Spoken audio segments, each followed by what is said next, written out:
obudde bw'emisana obeera mu kayisanyo oddinkana na mirimu opatikana na mbeera bambi tosobola kufisa kadde kumanya bwe bitambudde mu nsi tuulokalire tukutuuseeko agakuto mu babiri olwaleero kati ngenza okulaba ekito nga kivuddeyo eno mu nnyumba kizze n'ekisitula ne mugamba yindala ng'obuguma ova unene ngamba oba ava mu kasana kaakati ngenza okulaba ng'omukagu nga kale nga mpulira olusu lw'ebintu ebijja kati nenyingira ngenza okutuuka wano mu kakuubo ogenda okutunula mu kisenge ng'ekisenge kikola ki kyonna kyonna nga kikutte omuliro nga kyaka era nemeddwa okwo okweyongerayo n'enfulumafulumi bweru nga bwenkuba enduulu.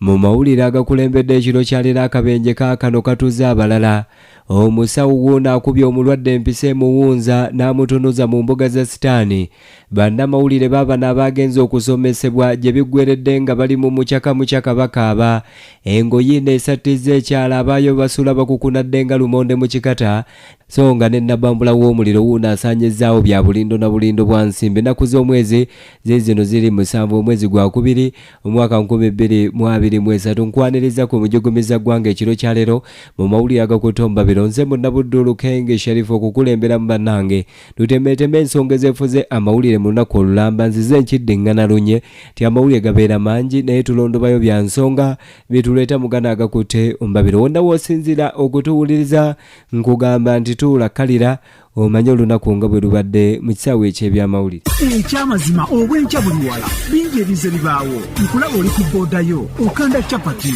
owa takisi naawe ali ku mulimu gwe essaawa eno webale kukola kukaza na kuweereza webale kulindirira amawulire go agajja mu ttumbi agakutte mu babiro weewaawo nkwaniriza ku mujugumiza ggwanga ekiro kyaleero mu mawulire agakutte ombabiro nga bulijjo Jonas Mbajwe mu byuma yakkalidde dda wano ate owulire ensonga ezefuze amawulire mu lunaku olulamba kantandike ne Dennis Kato Luwandaga obubenje bufuuse obubenje mu nnyaffe Uganda ono baasi yino eya linki egudde wali mu bitundu eby'emubende ne bwe twogerera bino abasinga bali mu kufuna bujjanjabi mulongo bino bibaddewa era obuzibu buvuddewa akabenje kano kaguddewo okusinziira ku poliisi ssaawa 9 z'ekiro kyaleero nga bukya mu Nabingula Town Council mu disitulikiti ey'Emubende mmotoka yiino ya kampuni ya baasi eya link namba UBF 967 K eno nno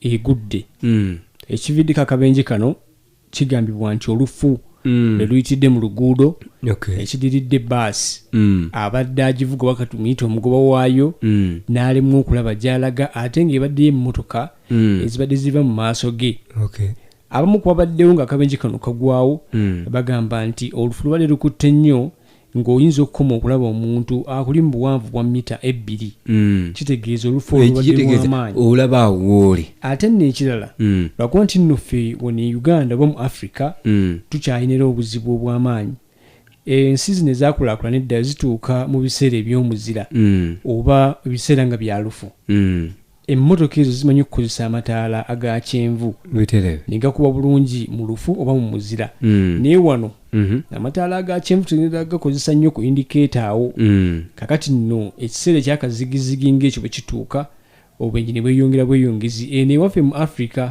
gamba oba ne Uganda okutwalira awamu abantu 36 be bafunye obuzibu era abasinga babuusewo n'ebisago nga n'abadde omugoba wa baasi eno kigambibwa nti amenyesa amagulu naye nga bangi ku bo baddusiddwa mu ddwaliro ery'Emubende okufuna obujjanjabi era omwogezi wa poliisi mu bino biri Wamala Richard Kawala ategeezezza nti abafunye ebisago bajjanjabwa so nga ate waliwo n'abasiibuddwa nga si be bali mu mbeera eri awo etiisa kale yembeera eyo twongera okuvuga n'obwegendereza era Mubende yeewamu eyo oba ekitundu kyekimu waliwo wa bodaboda abadde atisse abantu 6 ku bodaboda emu n'abatomeza emmotoka okukakana 3 bafudde byonna bibadde Mubende sayidi eyo Kyabasakoli agakutte omubabiro amawulire gotayinza kubuusa maaso gega kutomba biro tuyingidde ebyokwerinda ne Dennis Kato Luwandaga akyaliwo wano poliisi erangiridde ebikwekweto tokowenja kuki Dennis Kato Luwandaga abikuba budinda kabituwe nabyo tubimanye bulungi poliisi byegenda okukola bino byakwata boda byakukwata motoka byaki ebikweto ebirangiriddwa mukama wange naddala omulungi gwatuuliriza naawe munnange Lukenge leero kanjogireko naawe kuba emirundi mingi twogera n'oyo atuwuliriza naye ebikweto ebirangiriddwa byebyo ebikolebwa ku babbi baki abebikozesebwa mu kubunyisa amasannyalaze abantu bakyabba transformer bibadde byatuddemu nga tebikyagenda mu maaso naye kati byazzeemu oluvannyuma n'ababbi okusitula enkundi nate kakati waliwo ebikwatiddwa era waliwo n'abakwatiddwa batwaliddwa mu kooti bagenda kuvunaanibwa mu musango nno twagamba gwa butujju kubanga kyasalwawo busalwa nti ababba ebintu by'amasannyalaze ebyo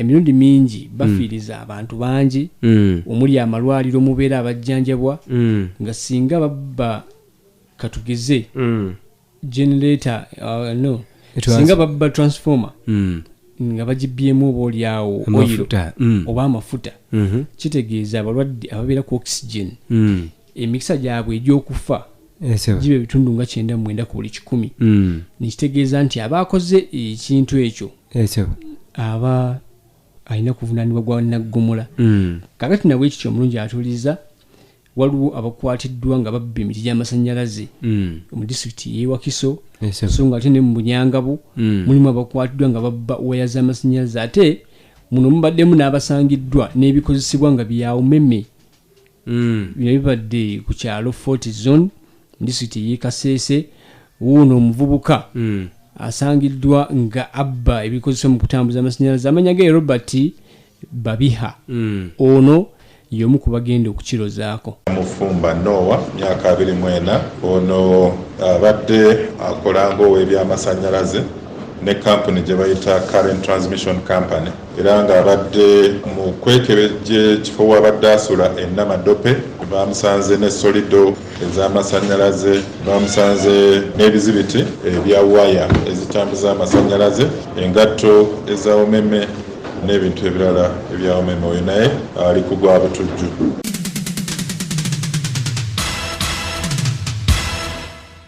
Nga tukyagenda mu maaso poliisi ino mu disitulikiti ey'e Butalejja ekyatubidde n'abaana 59 abaawambibwa abantu n'ekigendererwa ekyokubafunamu ensimbi ate nga mulimu n'omu tugambe enkola y'okubasigamu omutima ogw'ekiyeekera.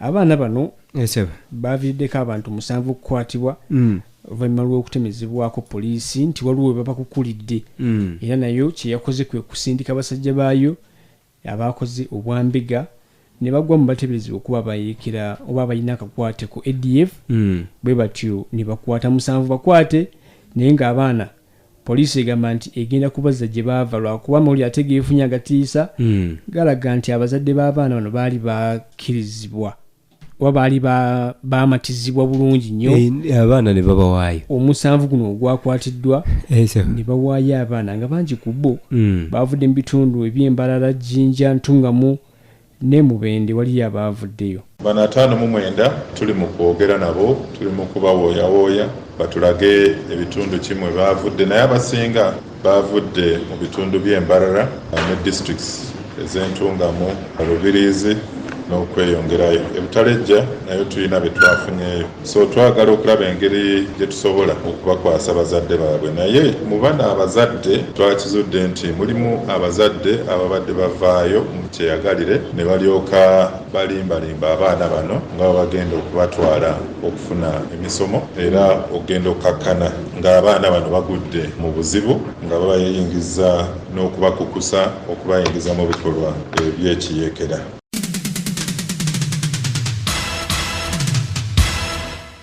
Amawulire ate amalala ag'ennaku okuva mu disitulikiti y'e Butalejja kiki ekiri omusawo wuuno asiiwuuse empisa n'ava ku birayiro bye yakuba. Omusawo waki ow'ekinnansi tetuli ku jjajja Magombe omusawo wuuno akolera mu ddwaliro limanyiddwa nga Kachomo Medical Center akoze ebyambyo ne wuuno CCA Mark yakakanye ku mulwadde omuwala w'emyaka 19 abadde azze okumujjanjaba n'amukabasanya amukubye eddagala erimwebasizza nga mukazi wattu abadde agenze kujjanjabwa agenze okuzuukuka nga omukyala ono asobezeddwako era bw'atyo ne yeekubira endulumba obuyinza okukakkananga omusawo akwatiddwa. Fred nanga wuuna annyonnyola nti ono ekigenda okumuvunaanyisa emisango emingi kwe kuva ku birayiro bye yakuba nga amaze okusoma obusawo, ebirayiro omwali okukola obulungi n'okuweereza bannayuganda awatali kwekubiira.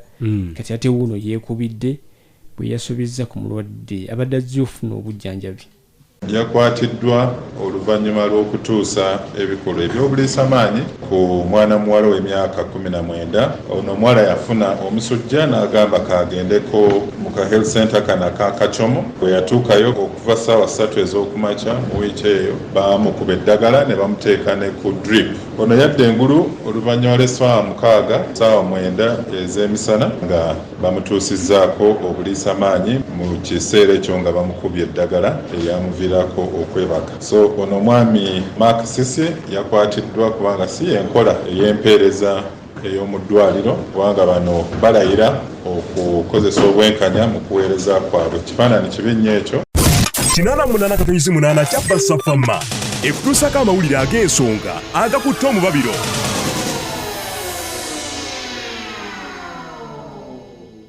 Kale yembeera evudde mu byokwerinda olunaku olwaliro. Kkiriza tusale busazi tugende embuga nenisikato oluwandaga sinnamukkiriza ku muzindaalo wano okuvaawo. Kakati katubuulire Kamalabyonna wa Buganda alina byabaddeko biki byonna omukulu ono abikuba budinda. Mulongo tutandikire awo agavudde embuga.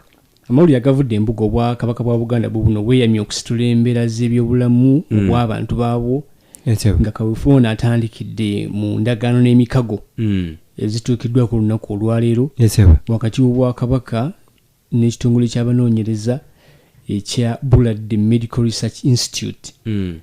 Obwakabaka bwa Buganda olwaleero busizza omukono ku ndagaano n'abakugu mu kunoonyereza ku ndwadde ezitali zimu, era nga endagaano eno egendereddwamu kulaba nga abantu ba Ssaabasajja Kabaka n'abantu ba Uganda bonna okutwalira awamu bafuna obujjanjabi obutuukiridde nga busobola kunoonyezebwako.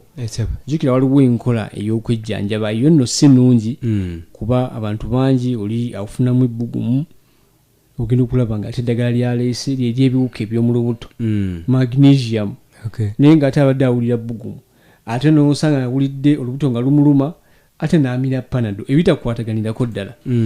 Naye Kamalabyonna wa Buganda munnamateeka Charles Peter Mayiga bw'abadde ayogerako eri abantu ba Ssaabasajja Kabaka abeetabye mu kuteeka omukono ku ndagaano eno mu Bulange Mmengo olunaku olwaleero, asabye abantu ba Ssaabasajja Kabaka okukomya okujjanjaba nga tebafunye kulambikibwa kuva eri abasawo kubanga kino kyandiviiramu bangi okufiirwa obulamu.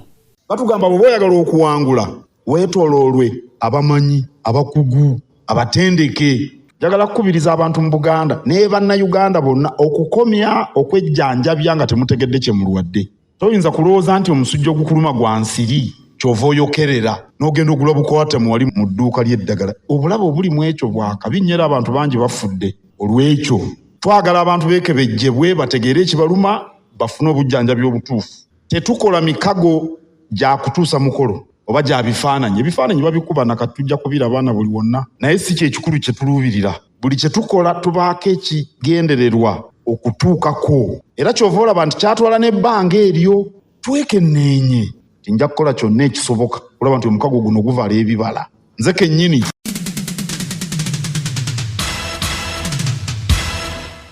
Katikkiro mu ngeri emu ategeezezza nti bukyalubanga lwa Mmindi Abaganda n'abagaliza Buganda ebirungi bazze bamusaba atandike ku nteekateeka y'okuteekako amalwaliro agagenda okuyamba abantu ba Ssaabasajja Kabaka okufuna obuweereza obw'amaanyi era obw'omulembe mu byobulamu. Naye agamba nga tetunnatuuka mu mwezi gwa Kutaano omwaka guno wagenda kubaawo eddwaliro erigenda okutongozebwa mu ssaza lya Ssaabasajja erya Wakiso, era bw'atyo yaba Busiro mu ssaza lya Ssaabasajja Busiro disitulikiti eba y'e Wakiso.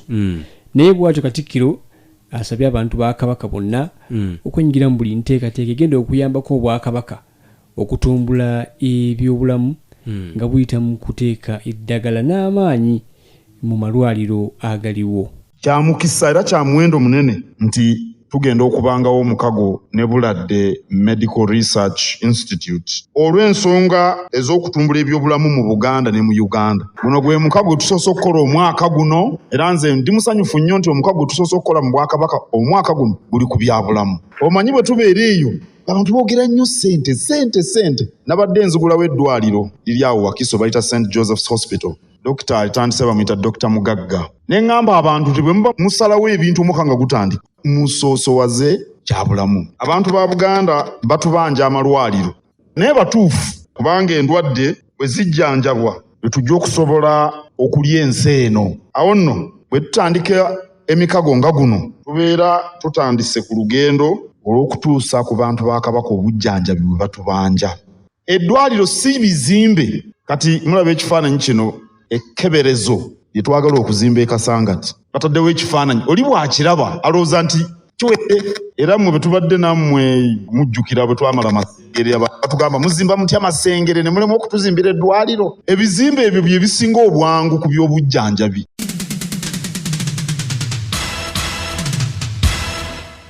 Ye minisita y'ebyobulamu n'ebyenjigiriza mu Bwakabaka bwa Buganda Oweekitiibwa Dr. Prosperous Nankindu Kavuma agambye nti abakugu abatadde omukono ku ndagaano n'Obwakabaka bwa Buganda bano nno ng'omulungi atuuliza be Buladde Medical Research Institute abeesigira ddala era amanyi nti okujja kwabwe kugenda kuteeka ettaffaali ddene ku nkulaakulana y'Obwakabaka bwa Buganda naddala mu kisaawe ky'ebyobulamu. Okusookera ddala nze ntandise okulaba nti tufunyewo okuwonera mukama wange nga tetweraliikirirawo nga tugenda tuli bagumu era bagenda kutujjanjaba abakulu bano ate nga bajjanjaba endwadde ez'enjawulo ewatali kwawulamu. N'olwekyo tusanyuse okulaba Profesa Joloba ne ttiimu yo yonna. Oweekitiibwa bwe twali ku lugendo lwakulemberamu Sweden mwezi gw'omunaana twasangayo Dr. Kizzoyo era n'omusisinkana n'agamba nti mumalirivu okulaba nti ebyobulamu biterera mu Bwakabaka. Abakugu bano mukama wange bayise mu mitendera gyonna nga bayita mu kitongole kyaffe ekya Bikaal basunsuddwa.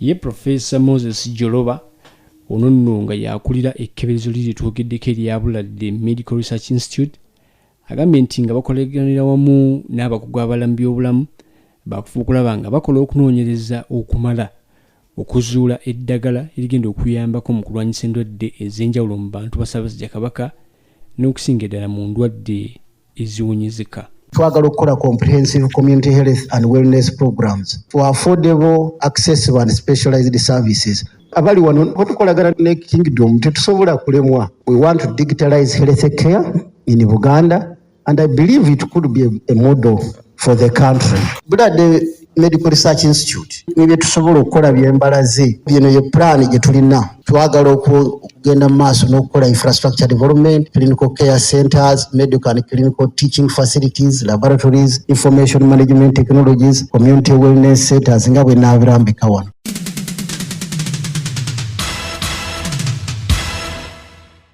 Akuuma entebe ya Kaggo Oweekitiibwa Maganda Zimatov Ahmed Saalongo ono asabye gavumenti okwongera amaanyi mu kunoonyereza kuyita research naddala mu kisaawe ky'ebyobulamu. Agambye nti Uganda butafaanako n'amawanga amalala agaakula ekisaawe kino eky'okunoonyereza ku ndwadde kikyali kirebevulebevumu nga n'olw'ensonga eyo singa gavumenti eteekawo omutemwa ogutegerekeka negweebwa abaana bangi abayivu abali Makerere ne mu matendekero amalala abalina obukugu mu kunoonyereza ku ddagala liyinza okuyambako mu kulwanyisa endwadde ezitali zimu naye olw'ebbula ly'ensimbi bangi ebitone byabwe bifiira awo ne badda mu kkuba emisota. Okunoonyereza si kintu kyangu bulijjo ekitubonyaabonya naddala ku Africa amawanga gano agakyakula okubeera nti gavumenti zaffe tezisobola kuteeka ssente mu research oba weewaddeyo okunoonyereza ku kintu naye nga gy'olaga tomanyiiyo oyinza okuba nga otuuka waggulu nekikuba nekikuzzaayo wansi oba otuuka mu makkati nekikutegeera n'oddayo naye okuteekamu ssente mu kintu ekitagenda kuvaamu ekyo si kyangu. Naye abakola research tubeebaza kubanga mwewaayo okuteeka obwongo bwammwe ensimbi zammwe era ne mubiteekawo musobola okunoonyereza ate naddala mu ab'ebyobulamu kubanga nga mukimanyi obulamu bukyuka buli ssaawa obuwuka bukyuka buli ssaawa naye ate oluusi n'ebibukyusa muyina okubigoberera oluusi kubakumira ddagala litaweze mugambye eddagala lya $10,000 okakkana nga mizeeko lyago mu kitundu kuba yenfuna ye. weebalege bwana Dennis Kato luwandagana ensonga ezivudde embuga Kyabasa kwe tuli. Tukimanyi nti amawulire ogafuna okuva mu nsonda ez'enjawulo naye ku CBS 88.8 rediyo y'obujjajja olina okusooka okugafunira nga gasunsuddwa abasunsuzi abatendeke. Ngenze mu nsonga endala ekibiina kya National Unity Platform NUP kiikino mbutongole kirangiridde nti kigenda kuwagira Alice Alaso munnakibiina kya Alliance for National Transformation mu kalulu akabindabinda obaako okujjuza ekifo kya Serere County ekyalimu omubaka Patrick Okabe ojjukira bulungi nga tufundikira omwaka oguwedde oba mu Desemba omwaka oguwedde omukulu oyo yagwa ku kabenje ne mukyala we oba omubaka oyo nakkirira ezira kumwa. Kakati balina okujjuza ekifo ekyo era akakiiko k'ebyokulonda kagenda kusunsulamu abo abeegwanyiza ekifo ekyo ng'ennaku z'omwezi 9 omwezi guno gwennyini mwenjogerera. NUP egambye tegenda kusimbawo muntu. ANT yalese Alice Alaso ne FDC nesimbawo. Kakati mu lukuŋŋaana lwa bannamawulire olutudde ku kitebe ky'NUP Kamoocha omwegezi w'ekibiina kino agambye nti babadde n'abantu babiri njogera ku Joel Ssenyonyi babadde n'abantu babiri abeegwanyiza kaadi y'ekibiina kya NUP naye basazeewo ndi nga bayita mu nkola yaabwe ey'ekisinde ky'enkyukakyuka ekya United Forces of Change basazeewo kabawagere owa ANT ekulemberwa Jeno Jirigoli Mugisha Muntoyera. Nga National Unity Platform tugenda kwetaba mu kalulu kano akaserere county naye tukeetabyemu tutya nga bannankyukakyuka tulina kye tuzze twogerako United Forces of Change. Tugenda okwetaba mu kalulu kano nga tuwagira Alice Alaso akwatidde ANT bendera mu kalulu kano.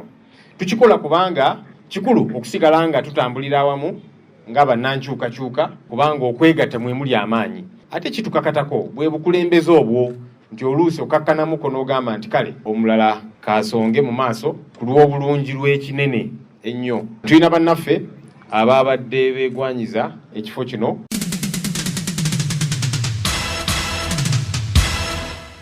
Mu mbeera y'emu ekibiina kino ekya National Unity Platform kigambe kiddayo mu kooti kyagala Ssaabaminisita w'eggwanga lino Uganda abantu be yayogeddeko abataano ndi bulijjo nga bano ab'ekibiina kya NUP bagamba nti baawambibwa.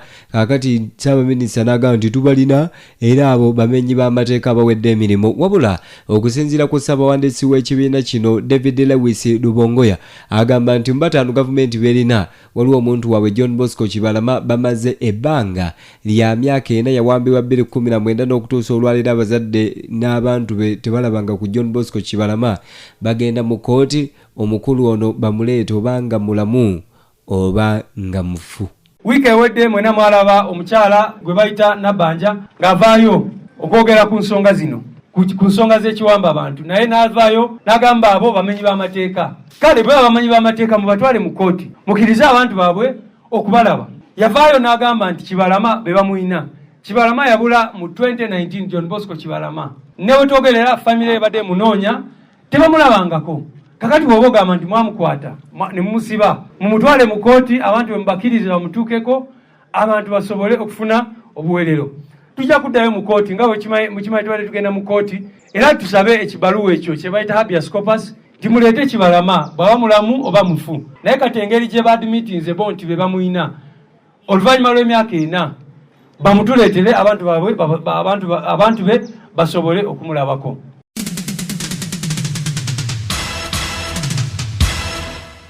Lubongoya y'omu ono agambye nti bagenda kuddayo ne mu kakiiko k'eddembe ly'obuntu beekubira enduulu nti kubanga abantu baabwe bangi ne bwe lutuukidde olunaku olwaliro bakyabuzibwawo. Ono agambye nti kyewuunyisa abamu ku bavubuka ababuzibwawo ate waliwo bye babagamba nga babatutte eyo mu nkomyo nti baalambuddeko omuvubuka gwe bayita Bobby Yanga mu mbeera eyo nti naye ab'ebyokwerinda bamugamba nti ayogere kyayagala ave mu byobufuzi. Kakati bwe abawambye omuntu ejo oba wiiki ewedde oyo tugenda muteeka ku list gye tunasubmitinga. Bw'aba avuddeyo kyo tekitegeeza nti teyawambibwa.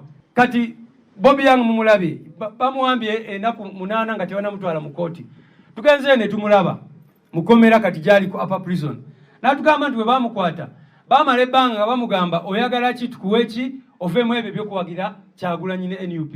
Kakati bw'oba okutta omuntu ng'ogamba yakola omusango simanyi promoting harmful propaganda ate lwaki mumweyingiza mu byabufuzi mugamba nti Bobyanga ave ku NUP kubanga yatugamba nti bamala ebbanga ddene nnyo nga bamukunya bamubuuza oyagala ki tukuwe ki abo abasajja okole ki obaveeko.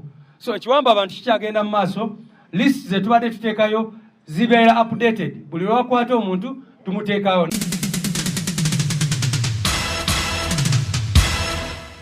Yembere badde mu kibiina kya National Unity Platform nzikiriza nayo tuveeyo. Ngenze mu mawulire amalala wali mbitundu ebyejjenja nabbambula w'omuliro wuuna asaanyizaawo ebintu bya bulindo na bulindo bwa nsimbi. Kankwe mukulu wange ono Fred Kirabira agamba nti abaayo bakabatwawa nga ntulege. Abasuubuzi mu katale akaabo Wenge Central Market mu DC y'ejjinja bali mu maziga oluvannyuma lw'omuliro gutanategereka kwe guvudde okusaanyayo ebyamaguzi byabwe bya bukadde bwa nsimbi. Guno nno gutandise kusanga mwenda nga bukya ne gwokya amaduuka gasooka mu 15 era ng'ebisinga ebitokomose mwe muli engoye empya, engoye enkadde z'emivumba, zifiriigi, entebe, ensawo z'abakyala, engatto ne kalondo omulala abeera mu birabo by'emmere. Ssentebe w'abasuubuzi bano Peter Kamwami agambye nti wadde abadduukirize nga waliwo ne poliisi bagezezaako okuguzikiza emaali esinga obungi ebadde efuuse muyonga. Kamwami yavuddeyo n'awanjagera minisitule y'ebigwate ebiraze n'ababaka baabwe aba Parliament aba mu DC y'ejjinja okuli Moses Walyomu, Alex Brandon Kintu n'omukyala Loyi Katali babadduukire basobole okuza ebimu ku byabwe ebitokomose. Agamba nti abasuubuzi babali mu kwemagaza ssente ze babadde bakozesa abangi bazeewola mu zibbanka n'abala mu bibiina byabwe eby'obwegassi. Kirajjukira nti ne ku nkomerero y'omwaka oguwedde akatale ke kamu kano kakwata omuliro era abamu ku basuubuzi ne gye buli eno tebanaddamu kukola emaali yaabwe yasaanawo. Ku lwaki Abbas Radio Buganda ey'obujjajja Fred Kirabira ebuwenge. Ye Fred Kirabira bibadde bikyali bityo abaana babiri babano basimbatuuse okufiira mu nnyumba wano bitundu ebya Gangu. Ono no ye Makindi Saabagabo akawungezi k'olunaku olwaleero nabbambula w'omuliro wasaanyizaawo amakanga abaana bano bali munda naye munnange ekikka bwe kyeyongedde mu bbanga jjukira nno okuliko omwana ayavula okusinziira kubeera biddeko n'agaabwe naye omwana nti bw'alabye omuliro n'ayavula n'afuluma ebweru n'agenda ewa maama ng'ali mu kwoza bintu awo alabye akaana kayina entuuyo awulira kwokya entuuyo kayina nnyingi ye n'alowooza nti engeri gye kaavulidde mu musana gwandibanga musana gwe gukatulukusa entuuyo kumbe munnange gye kabadde mu nju gye kabadde kadduse kibambulira. Kankuwa embeera nga bwebadde awo mu bitundu ebya Gangu B mu gombola ya Makindi Saabagabo. Ate mbadde wonzo yankubidde simu nti ennyumba eyidde waka n'akatuuka kati wano essaawa eno. Nze mbadde simanyo yankubidde simu nga ndi mu kibuga nti ennyumba eyidde omuliro amasannyalaze gagyokya nange nengenda ali ku faya nendeeta faya ziizo. Kati ngenze okulaba ekito nga kivuddeyo eno mu nnyumba kizze n'ekisitula ne mugamba yindala ng'obuguma ova unene ngamba oba ava mu kasana kaakati ngenze okulaba ng'omukago nga kale nga mpulira olusu lw'ebintu ebijja kati nenyingira ngenze okutuuka wano mu kakuubo ogenda okutunula mu kisenge ng'ekisenge kikola ki kyonna nga kikutte omuliro nga kyaka era nemeddwa okweyongerayo n'enfuluma bufumi bweru nga bwenkuba enduulu.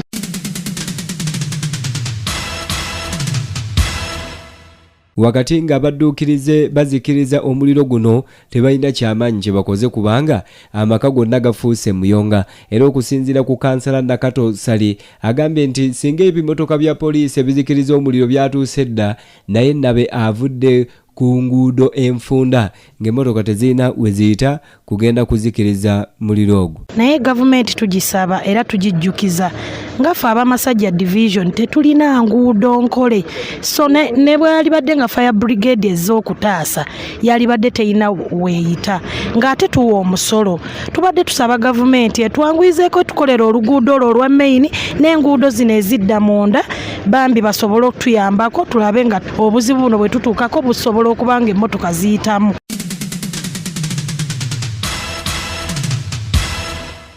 Wabula poliisi okuva wali bitundu ebyekibiri ng'ekulembeddwamu osi wa poliisi eyo ye Mutonyi Helen bagenze okutuuka mu kitundu nga tebalina kye bataasa wabula batandikiddewo kaweefube waabwe w'okunoonyereza ku kivuddeko omuliro guno. Kyabbassa kwe tuli 88 tukimanyi nti amawulire ogafuna okuva mu nsonda ez'enjawulo naye ku CBS 88 radio y'obujjajja olina okusooka okugafunira nga gasunsuddwa abasunsuzi abatendeke. Weewaawe yakatwegatako kankujjukize nti oli ku 88.8 amawulire ge gakutomba biro wuliriza bino. Bannamawulire okuva mu bitundu by'eggwanga ebyenjawulo baabano baayitiddwa okubangulwa naddala mu kubaagazisa eggwanga lyabwe gye biggweredde mu kiro ekikeseza olunaku olwaleero babakeezezza mu mukyaka abamu amagulu gabafambye ne bagamba twabadde tetusuubira nti mutuleese mu bino nga tumanyi mututwala mu woteeri kulya bulungi kusula bulungi kankuwe Nsubuga Muzaffaru gyali naye eyo akubulire mukyaka bwabadde. Bannamawulire bano abali mu mukyaka bavudde mu bitundu by'eggwanga ebyenjawulo mulimu abavudde Gulu, Arua, Lira, Fort Portal, Bushenyi, Mbalala, Masaka, Kampala ne mu bitundu ebirala. Bano batandise okutuuka wano e Kyambogo olunaku lw'eggulo nga ne gye buli eno bakyajja. Bannamawulire bano ku ssaawa 11 eyo nga busaasaana babazuukusizza ne babakozesa training eyakaasa mmeeme nga neggulo babakozesezza mukyaka saako okubayimbisa ennyimba ez'amagye omuli n'ezo ezisuusuuta omukulembeze w'eggwanga General Yoweri Kaguta Museveni tibuhabulwa. Wabula bannamawulire abamu omubadde n'abakyala ab'embuto saako abalala abavudde Lira ne Mwaluwa bawuliddwako nga balaajana nga training abajaasi bano gye babakozesa bwe bayinza obuzito. Bano bagambye nti bo babadde basuubira kubatuuza mu hoolo babasomese wakati mu kufuna ebyokunywa n'ebyokulya so si kubakozesa training ezakaasa mmeeme. The communication that was sent to us inviting us for this very training did not explain much about the kind of exercise we went through, sir. Most of us here, sir, including myself, turn up for this thinking it would be the usual indoor workshop full of classroom work and the rest of it all. But as we talk now, sir, nature is nature, sir, and they're going through the vigorous exercise that none of us never expected. Kano Justice Rukundo okuveeka weeweeta nga y'omu ku bali mu kubangula bannamawulire bano agambye nti baagala bannamawulire mu ggwanga beeyambisa omulimo gwabwe bakyuse embeera z'abantu mu Uganda nga simposium eno ey'abannamawulire egenda kuggulibwawo mu butongole olwaleero. Amyuka omukulembeze w'eggwanga retired Major Jessica Alupo ate yakuggalibwawo omukulembeze w'eggwanga General Yoweri Kaguta Museveni tibuhabulwa ku lw'omukaaga luno. Ku lwa CBS radio y'obujjajja Nsubuga Muzaffaru wano ku ssettendekero ow'ekyambogo. Kale eyo nno y'embeera y'abannamawulire abatwaliddwa wali ekyambogo batandise okubatendeka mukyaka eyo bagume bulungi amagulu ahago. Tukyali ku mijugumiza gwanga sigenda kulwayo side eyo ngenze mu mawulire amalala. Kaakati Minisitule ey'ebyenjigiriza mu ggwanga lino Uganda yineetabuse egambe etaddewo baakalondoozi batandika okulondoola kiki ekiremesezza abazadde okuzza abaana baabwe mu masomero okusinziira ku bakulembeze mu bitundu by'eggwanga ebitali bimu bagamba abaana bali waka bakuba misota ku byalo wadde ng'olusoma lwatandise. Kaakati okusinziira ku minisita omubeezi ow'ebyenjigiriza ebyewaggulu ow'ekitiibwa Jesse Muyingo agambe baakalondoozi batandise naye beebuuza omuzadde olusoma lwatandise kiki ekikulemesezza oba ekikugaanya okuzza omwana ku masomero? Awatali kwekwasa nsonga yonna kubanga ekigambo kya school fees nabagamba gavumenti ejja kuweerera abaana mu masomero aga UPE USE mutwala abaana mu masomero basome. Abalala abagenda mu private schools amasomero gaguddewo dda ne government schools gaguddewo dda mugende mutwala abaana basome. Kyeraliikiza okusanga era kyennyamiza okusanga omuntu omukulu ng'okuumidde abaana awaka ku bazadde abakyalowooza nti wiiki esooka abaana baba mu kuyonja buyonja. Ebyo byakoma dda abaana batandise okusoma jjo. Kiki kye tugenda okukola ffe nga ministry? Of course amateeka weegali betulaba omuzadde anaazannyira mu kusoma kw'abaana ng'abaana bakozesa obulimulimu mu kifo ky'obatwala ku ssomero. Tugenda kutandika okubakwatako n'amateeka nga bwe galagira. Naye sandyagadde kutuuka awo njagala tutwala abaana ku masomero basome babasomesa beeteefuteefu okubasomesa.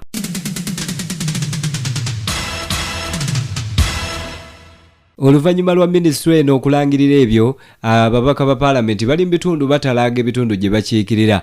Kaakati okusinziira ku mbaka wa Mawogola Kaunti ono yenna mu Gaggoleti agambye ndi yatuuse mu masomero ng'amasomero agabeeramu abaana 600 waliyo 21 ewabeera 7 waliyo 5 n'agamba abaye abaana bali luddawa naye agambye obuzibu bwe buvudde bwe bwava obuwunya n'okuwunya obuli mu bannansi tanapu ebadde mbi nnyo wano ekibulala abaana ku baana 408 tufunyeeko abaana 23 so kwe kuno okusoomoozebwa kwe tulinanga mu masomero g'ewaffe naye n'abasomesa mubawulidde okusoomoozebwa kwa njawulo kungi amakubo gye tuyise mugalabye amakubo agatwala abaana baffe ku masomero mabi nnyo omukulembeze w'eggwanga musaba kyaba atukolera atuwandiikira lisiti ffenna abaka ba paalamenti ng'atutegeeza amasomero g'obwerere gye gali tusobole ogasupervisinga kubanga njagala obbategeeza olaba performance embi kati ng'abazadde baleetayo kasente kale akasente abazadde tewali akabakaka abasomesa beebulankanya mu masomero tebaripootinga era kyetaagisa okuteekawo omusirikale ku geeti okubawandiika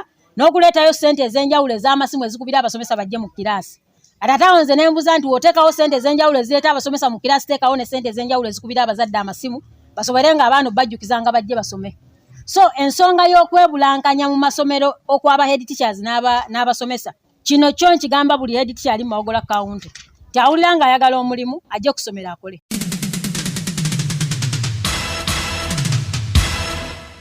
y'omubaka wa Mukono South ye Fred Kayondo ono nakiikirira saidi emu eriko ebizinga ono agambye nti ekivuddeko nabe abazadde obutazza baana ku masomero ne babeera ku byalo nti abawangalira ku nnyanja amagye g'abagobako tebakyalina we bajja 10 kaakati abaana babakeeza mu nnimiro kukuba nkumbi bafune kye banaalya. Abazadde baffe tebalina ssente ate nga n'ebisale by'amasomero kati biri waggulu nnyo. Kati bw'ogatta gaffe abali ku bizinga amagye gafuukira ddala ekizibu. Kati omusajja eyandibadde asobola okugenda okuvuba n'afuna fiizi okutwala abaana be mu ssomero amagye obutimba gaabwokya amaato gaabwasa kati omwana w'eggwanga omusuubira kusoma atya? Ab'amasomero nabo ssente bazirinze mu bazadde kyokka n'abazadde ssente tebazirina. Kakati amazima gali nti okuzzayo abaana mu masomero kwabadde kwa kimpowooze okuleka eno bannaffe ab'ekibuga ba balina kasente nti bizinensi yaabwe si ya nnyanja si ya bulimi.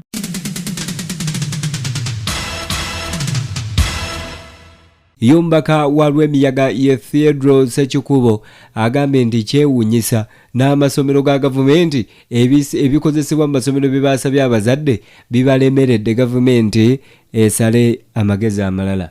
Abaana abasinga ewange abalipootinze era babadde ba munyoto tebaweese naye nga bw'obuuza kwe kuba nti nno abazadde babuliddwa engeri gye bazaayo abaana. Kibi nnyo n'okuba nti n'abaana mu bitundu mw'obandibadde osuubira nti nno bava wala abaana basula mu bisulo naye omuzadde n'aweetuuka okuweereza omwana nga talina bank slip gy'asasuddeko talina ssente zaweereza eri head teacher naye n'aweereza buweereza omwana. Nze ndowooza nti nno tulina okuddamu nga gavumenti twetunuulire wowe tutatambudde bulungi. Lwaki bwe tuteekawo puroguramu ng'eyo UPE ate abazadde ne basigala nga bakyalemereddwa emisoso egiteekeddwawo n'okulaba nga bazza abaana baabwe mu masomero.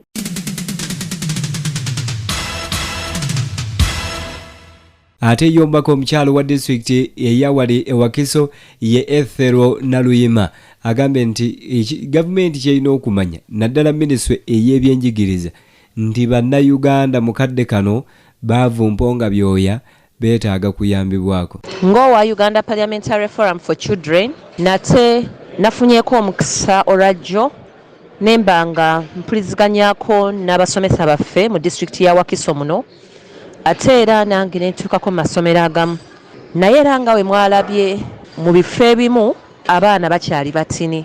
Nja kwongera okusaba abazadde tugende mu masomero tube nga twogera n'abasomesa era babe nga bakkiriza abaana bano. N'olwekyo nja kusaba buli muzadde gy'oli eyo genda oyogere n'omusomesa genda oyogere ne ba teachers yogera ne ba directors babe nga bakkiriza abaana bano okubeera ku ssomero.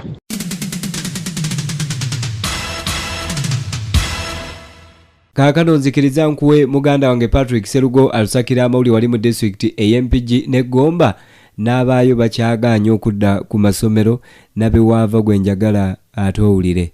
Katongole Gerard agambye nti enkola ey'okuzza abaana mu kusooka okulongoosa kompawundi z'amasomero mu sabbiiti esooka evuddeko abazadde bangi obutasindika bayizi ku masomero olw'endowooza nti sabbiiti esooka tebaamu kusoma eba yakwera bisaaniiko n'okusaawa omuddo. Kino kivudde ku muwendo gw'abayizi abatono abakaddayo mu masomero g'empigi naddala galimu enkola ya bonna basome.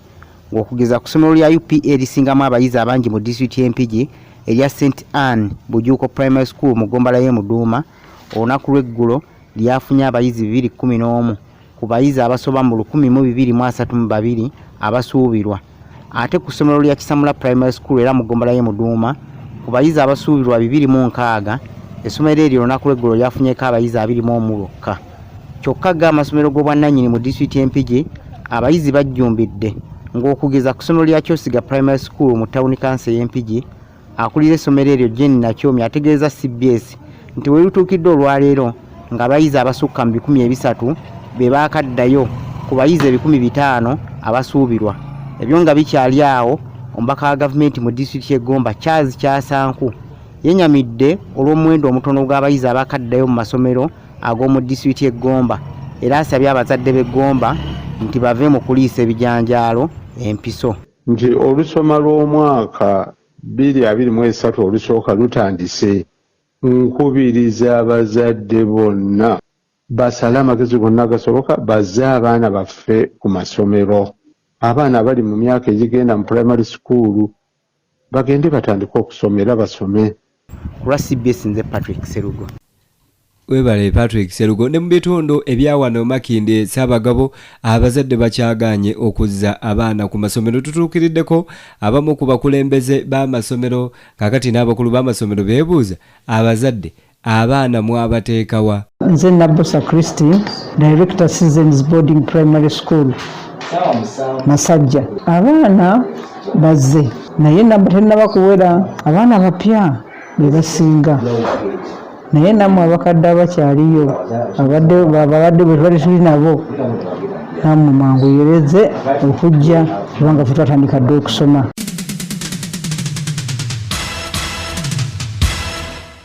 Tukyali ku 88.8 Kyabasa Fama Radio Buganda. Omukulu ono alina kyagamba.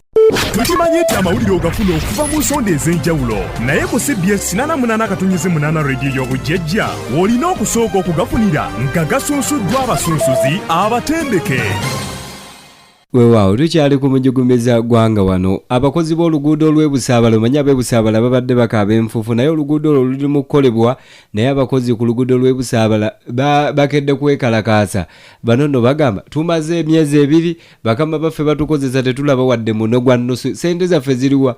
Ebikola ne babiteeka wansi. Bagamba ndi bannaye abalandi road twapangisa nnyumba, jjukira baava mu bitundu byawala, twapangisa ennyumba landlord omusuubiza bwe wekweka bagambe nti ne ku Ssekukkulu tebaalya kanyama. Abagagga bagamba bugambe nti mugende muwummule munnaku nkulu, naye akanyama nti baakoma kuwulira buwoowo buva ku miriraano. Ekisooka landlord gye twebaka baagala ssente. Nze n'omu yaganye n'okumbuuza mu nnaku ze namusuubizamu okumuwa ssente mu nnaku nga meka nga 5. Saa zino kati sikyalina ssente, sina kyalina bwogerere naye baana bali waka baagala ku mmere, kati sina ngeri wenkola ki wenyonyeramu omuntu w'edduuka wa mu village. Kati saawa zino kiba ki tetumanyi buzibu buliwo, batugamba kampuni teyina ssente, tetumanyi ekizibu kiriwa. Ffe tukola myezi 2 tetulaba ssente, ngu kampuni teyina ssente, abaana baddayo ku ssomero bali waka, abalala bagenze abaffe bali waka tukola tetulaba n'ekikulu. Tulya tupangisa ennyumba batubanja baagala tugoba mu mayumba. 88.8 Kyabasa Fama ekutuusako amawulire ag'ensonga agakutte omubabiro.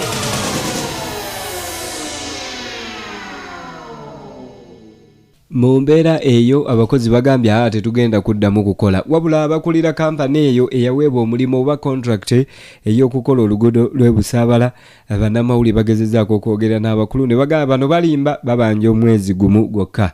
Nzikiriza sigenda kulwayo sayidi eyo. Ngenze Walubega Mudashiru Kiwalyanga atuyingiza ebisenge by'akakiiko k'eddembe ly'obuntu ak'eggwanga aka Uganda Human Rights Commission. Bannayuganda bangi beekubidde enduulu sayidi eyo. Mudashiru agamba nti waliwo abatandise okufuna obwenkanya. Bwana Mudashiru ndiwo awusebo. Niyanze nnyo niyanzege mwana Sharif Lukenge omukisa guno gompadde ekiro kino essaawa zino 5 omanyi nga bwogambye nti bannayuganda akakiiko k'eddembe ly'obuntu kano akakulemberwa mukyala Mariam Wangadya aka Uganda Human Rights Commission abantu bangi basaayo okwemulugunya kwabwe okwenjawulo naddala ojjukira mu kulonda okwaliwo okuwedde 2021 mu mwezi gwali gwa 11 gwe twalondera omwasinga okubaamu obusambattuko obwaliwo abantu bana masasi mukulembeze gwanga asooke nakuze omwezi 2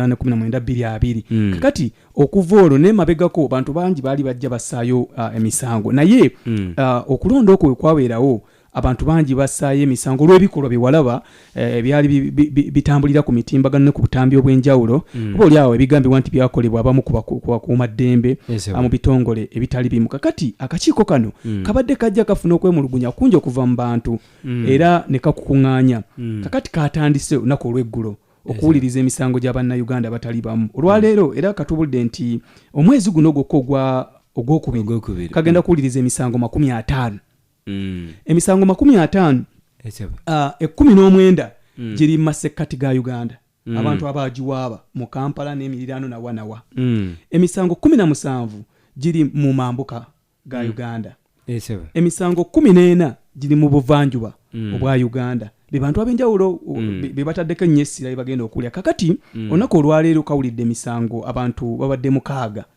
naye emisango 3 negigobwa olwokuba nti bannyinijo tebalina bujulizi bumala bulungi nnyo kakati 3 mwe mubadde ne Munnayuganda omu Kato Gerard Senyange akakiiko kalagidde gavumenti eno nti emuliirire obukadde bw'ensimbi za Uganda 8 gavumenti yakola ky'omukulu gavumenti oba abasirikale ekinnawattake bweyogerera awo ono yali ne banne nga balina mu katawuni bwe bakuŋŋaanidde ne wabaawo obutakkaanya obubalukawo kakati poliisi mu kujja okugezaako okukakkanya obujagalalo wemwe yafulumiza amasasi agakwatiramu Gerard John Kato ne gamutuusaako obuvune obw'enjawulo omwaka gwa 2011 omwezi nga 18 omwezi gwa April ono we yafuna obukosefu kakati naddukira mu kakiiko kana ak'eddembe ly'obuntu okulaba nti afuna obwenkanya olwaleero omusango kagusaze kubanga jjukira poliisi bw'ogiwaabire oba owaabidde gavumenti era mu kakiiko kano nga beewozaako poliisi ebadde ekiikiriddwa ssaabawolereza wa gavumenti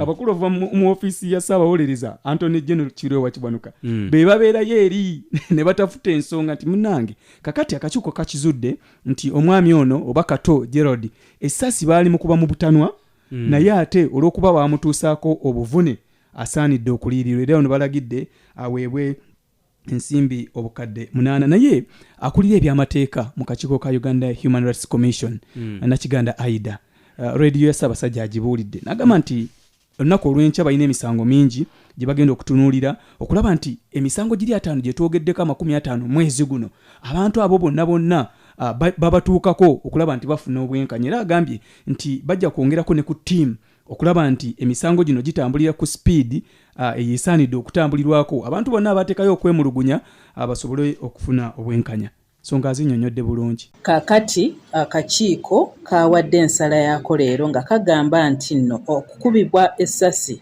okwa Kato Gerald tekwali mu bugenderevu kwali mu bugenderevu naye nga ye ng'omuntu yakosebwa era n'obulamu bwe ne bukosebwa n'olwekyo gavumenti erina okumuliyirira $8,000,000 wadde ng'ekikolwa ekyo ekyabapoliisi ekinawattaka tekyali mu bugenderevu naye ye ng'omuntu teyayisibwa bulungi.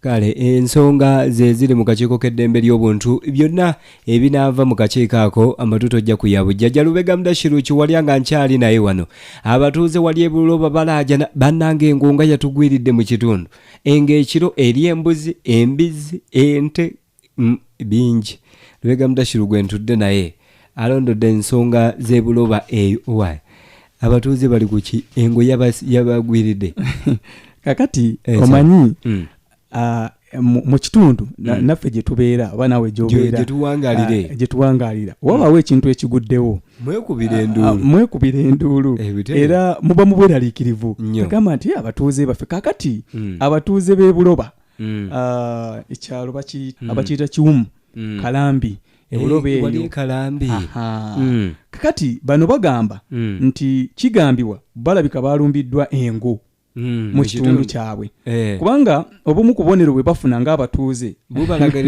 nga bwogambye nti ebisolo byabwe omanyi abantu b'omu bitundu ebyesudde Kampala ne mu byalo gye twabeeranga eri ewaffe ekanywa nga tugamba n'okugaakamu gye yeeriddeawo enakasoga embuzi muzireka bweru n'ente nga wabangayo ebiraalo embuzi ne basibaawo ku bitooke ku miti kakati bano ebisolo byabwe babisiba bweru oba bisula bweru kova kedo ku mituba oba ne mukuba w'enkondo kakati mu kusooka bagamba nti basanga ebisolo byabwe embizi embuzi n'ebisolo ebirala nga bifudde nga weebiryawo naye nga engeri gye babiggyemu omusaayi nga kugamba bateebereza nti kiyinza okuba yali ngango ebisolo byabwe bino yali ebisaze omanye ngo okusinziira ku bano bagamba kuba enkwagula ebanga erina akambe kakati nga ebisolo byabwe bino tebitwala nti oba babibbye kubanga bw'otabisangawo nti Sharifu embuzi ze bazibbye ne bazitwala naye basanga nfu naye ng'omusaayi tewaliwo yadde n'akamu nga gwanywereddwamu kakati bano nga bagamba nti balabika ngo kakati omu ku batuuze engeno kigamba nti ye yagirabyeko kenyininyini ng'omuntu era mu kugirabako kwe kwagala okutegeeza abatuuze banne nti ambutuufu ekibadde kitulira ebisolo byaffe nakirabye ngo yebadde tulira ebisolo byaffe n'olwekyo n'ategeeza chairman w'ekitundu kyabwe era chairman yesitukiddemu ne batwala okwemulugunya kwabwe eri ekitongole ekivunaanyizibwa ku bisolo ekya Uganda Wildlife Authority naye babadde tebanaba kuyambibwa n'olwekyo basabye ekitongole kino okwanguwako kubanga bagamba nti bw'enaaba evudde ku bisolo obulamu bwabwe buyinza okuddako.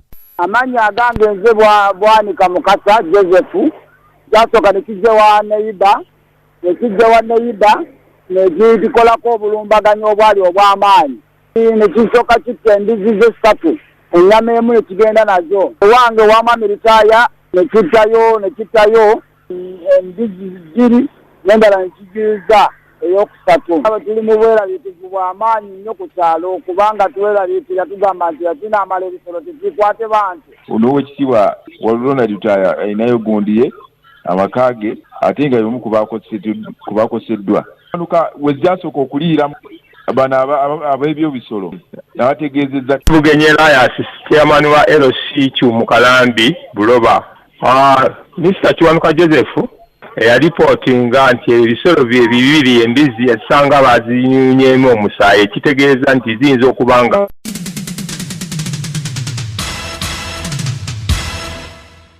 nakugamba nti radio eno bwe ziba nsonga z'amawulire ekigifuula namba emu tetukomaawo tutunoonya omwogezi w'ekitongole kino ekivunaanyizibwa ku bisolo ekya Uganda Wildlife Authority Bashir Hanji atubulidde nti okwemulugunya kuno obadde tebannakufuna naye nga bwe tubabuulidde bagenda kusitukiramu okulaba nti ate abantu beeyo tebatuusibwako bulabe. Ate nekirala tulina toll free line tubeera tukibuulira abantu ffe direct noyogera naffe nga toyitidde mu third parties naye engeri gyontegeezezza ngenda kwogerako ne problem animal capture unit balutya okukola naye ate nekirala omuntu yenna waba reporting ensonga ng'eyo tokubasomera oga nti wantwalabye engo kati kizibu nnyo ffe okugenda tutandika okutabaala ekyalo kyonna nga tunoonya engo kubanga teyinza kubeera buli wamu wabawo ekifo weyebeera nga tuba twagala omuntu waba atuwa ripooti eyo nga ripootinga keesi eyo enamba y'essimu tubuulire ekyalo.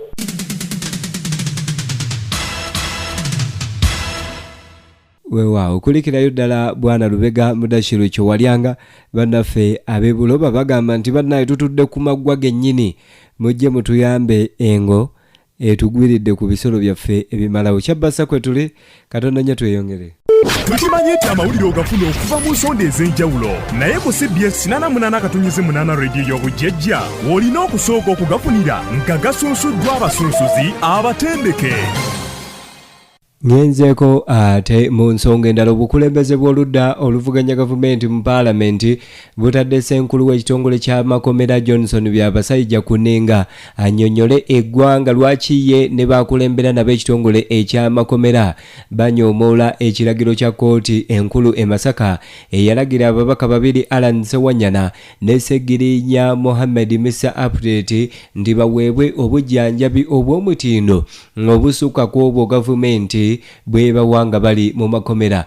Jukira bulungi ng'ennaku z'omwezi 24 omwezi oguwedde ogw'olubereberye omwaka guno gwennyini omulamuzi wa kkooti enkulu e Masaka Lawrence Tweyanze yayisa ekiragiro oba yawa ekiragiro ekitongole eky'amakomera mu ggwanga okukkiriza omubaka Alan Sewanyana afune obujjanjabi obw'omutindo awone asobole okuwoza emisango egimuvunaanibwa nga mulamu bulungi. Omulamuzi ono okuyisa ekiragiro kino kyaddirira bannamateeka babaka bano nga bakulembeddwamu Ssaalongo Elias Lukwago okumutegeeza nti Alan Sewanyana oba okutegeeza omulamuzi nti Alan Sewanyana embeera gy'alimu si nnungi n'akamu n'akeddagala naye okuva olwo tekiragiro kya kkooti enkulu e Masaka kyaziimuulwa.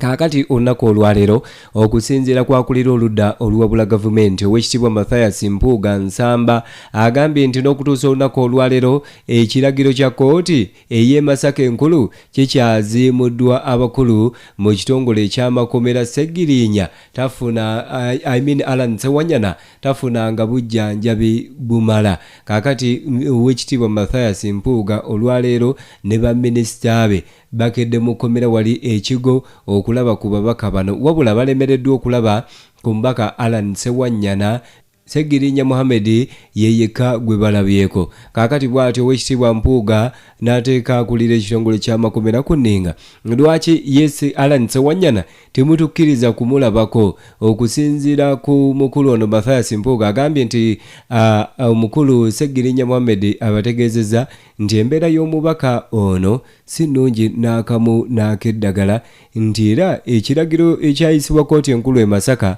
tekiteekebwanga mu nkola tebaggyibwangako awo kutwalibwa mu malwaliro ge beetaaga bafune obujjanjabi. Mathias Mpuuga annyonnyola. Tutegeezeddwa abakulu b'ekkomera ndi Honorable Sewanyana agaanye okumulaba ne batutegeeza nti si ffeffekka baagaanye yagaana ne maama we yagaana ne mukyala we. Kakati eyo mboozi y'abakulu ba kkomera era ebadde ya ludda lumu. Honorable Sewanyana gwe mmanyi nga ayagala kusala amagezi gonna ave mu kkomera bw'abanga yagaanye okutulaba kiba kitegeeza nti bana kibatukweka ku bulamu bwe.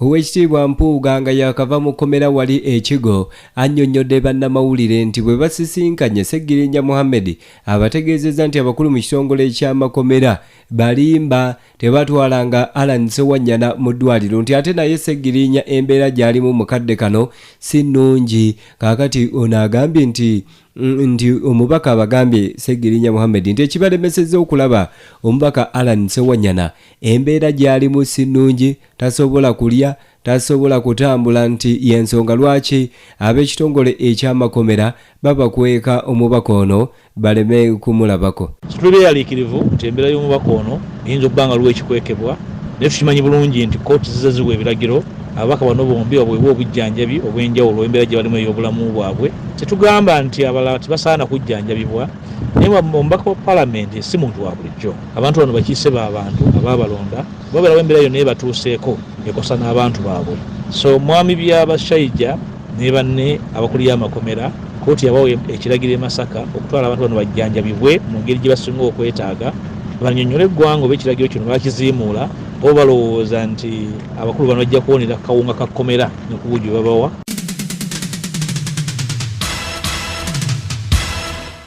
Ojjukira bulungi omubaka Alan Sewanyana ne Segirinya Mohammed gavumenti yabakwata mu Novemba w'omwaka ogwa 2021 ne baggulwako emisango egyekuusa ku bijambiya ebyali saidi eri y'e Masaka. Ojjukira bulungi abantu bakwatibwa bawerako mu byekuusa ku bijambiya ebyo ebyali saidi eyo ey'e Buddu nti naye okusinziira ku poliisi ojjukira bulungi nti ababaka bano basinziranga wano mu ggombola y'e Lubaga ne bateekateeka abavubuka ne bagenda ne batematema abantu wali ebitundu eby'e Masaka. Ojjukira bulungi ne Sabbiiti ewedde yennyini Ssaabalamuzi w'eggwanga lino Uganda Alphonse Owinyi Dolo yategeeza ensi eno nti nga ye Ssaabalamuzi w'eggwanga lino Uganda ensonga z'ababaka bano ababiri zirina okuggwa omwaka guno gwennyini gwe tuli mu 2023 nti singa gavumenti enaalemwa okuleeta obujulizi obuluma ababaka bano nti baali emabega w'ekijambi ekyali e Masaka omusango guno gwakugobwa kubanga kooti erina obuyinza obugoba omusango ogwo. Ebiwooma biggwa byokya lwakyaga ekiro kya leero sigafundiikirira wano kankwebaza olw'obudde bw'owaddeyo okutuwuliriza abakuba amasimu n'abaweereza message mwenna mbalaba wano mwebale kutumbula laadiyo ya Ssemunywa. Nze bonna Buddu Lukenge Sharif tuwuliziganya olw'enkya omukama bw'anaaba yagadde. Njagala kusasirako omuganda wange munnamawulire Junju Moses akola ku Kingdom FM eri mu Kisenyi yafiiriddwa jjajja bamuziise wali mu district ey'Empigi. Bwana Junju Moses katusaba omukama akugumye mu mbeera gy'oyitamu mukadde kano.